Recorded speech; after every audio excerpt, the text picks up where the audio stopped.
Marcos 12. E começou a falar-lhes por parábolas. Um homem plantou uma vinha, e cercou-a de um valado, e fundou nela um lagar, e edificou uma torre, e arrendou-a a uns lavradores, e partiu para fora da terra. E, chegado o tempo, mandou um servo aos lavradores para que recebesse dos lavradores do fruto da vinha. Mas estes, apoderando-se dele, o feriram e o mandaram embora vazio. E tornou a enviar-lhes outro servo. E eles, apedrejando-o, o feriram na cabeça e o mandaram embora, tendo-o afrontado. E tornou a enviar-lhes outro, e a este mataram.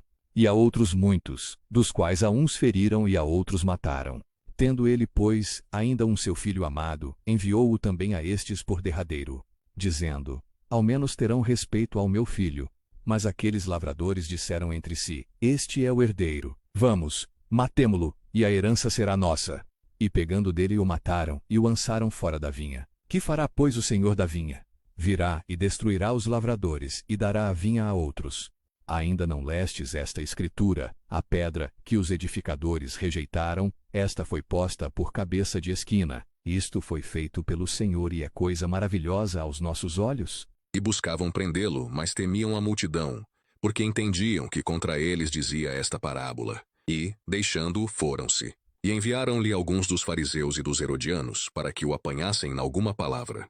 E, chegando eles, disseram-lhe: Mestre, sabemos que és homem de verdade, e de ninguém se te dá, porque não olhas à aparência dos homens, antes com verdade ensinas o caminho de Deus. É lícito dar o tributo a César, ou não? Daremos, ou não daremos? Então ele, conhecendo a sua hipocrisia, disse-lhes: Por que me tentais? Trazei-me uma moeda, para que a veja. E eles lhe a trouxeram, e disse-lhes: De quem é esta imagem e inscrição? E Jesus respondendo disse-lhes: Dai, pois, a César o que é de César, e a Deus o que é de Deus. E maravilharam-se dele. Então os saduceus, que dizem que não há ressurreição, aproximaram-se dele, e perguntaram-lhe, dizendo: Mestre, Moisés nos escreveu que, se morresse o irmão de alguém e deixasse a mulher, e não deixasse filhos, seu irmão tomasse a mulher dele e suscitasse descendência a seu irmão. Ora, havia 7 irmãos, e o primeiro tomou a mulher, e morreu sem deixar descendência. E o segundo também a tomou e morreu, e nem este deixou descendência. E o terceiro da mesma maneira.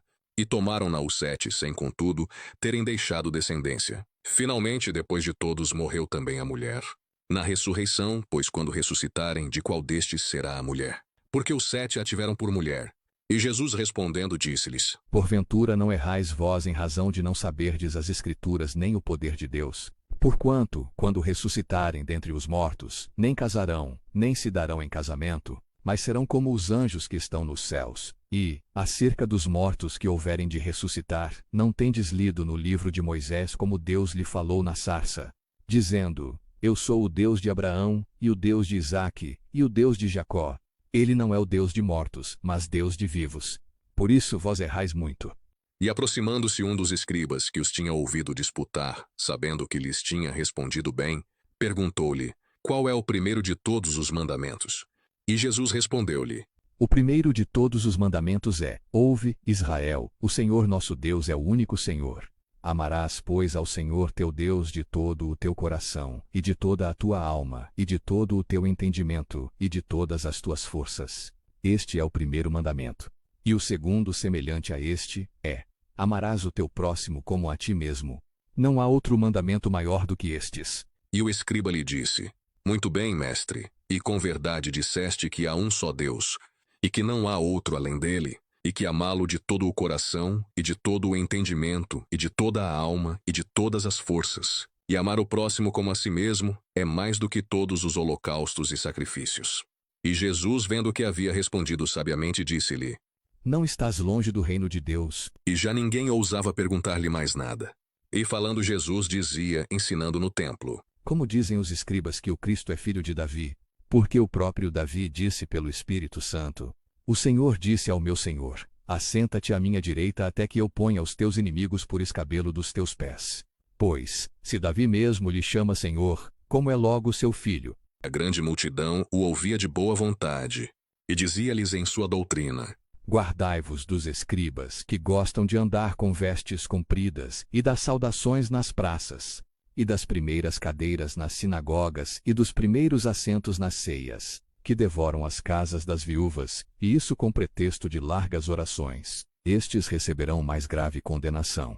E, estando Jesus assentado defronte da arca do tesouro, observava a maneira como a multidão lançava o dinheiro na arca do tesouro. E muitos ricos deitavam muito. Vindo, porém, uma pobre viúva, deitou 2 pequenas moedas que valiam meio centavo.